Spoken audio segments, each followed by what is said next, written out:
এইমাত্র অপবিশ্বাসকে এবার নতুন স্টাইলে থ্রি পিস পরে এবার মালয়েশিয়ায় অনুষ্ঠানে এবার ইতিমধ্যেই কেক কাটতে দেখা গেল, যা দেখে ইতিমধ্যেও শাকিব খানও চমকে উঠলেন। অন্যান্য নায়িকাদের থেকেও ভিন্ন ভিন্ন স্টাইলে পোশাক পরে দেখা যায় অপবিশ্বাসকে অনুষ্ঠানে ধরা দিয়ে থাকেন।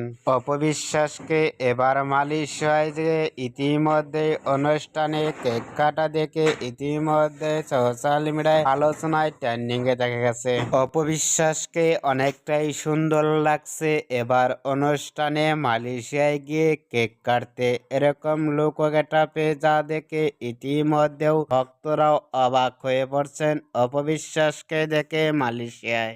অপবিশ্বাসকে এবার নতুন স্টাইলে থ্রি পিস পরে এবার মালয়েশিয়ায় অনুষ্ঠানে কেক কাটার লুক ও ফিটনেস দেখে আপনাদের কেমন লাগলো নিচে কমেন্ট বক্সে জানিয়ে দিন আপনাদের মতামত।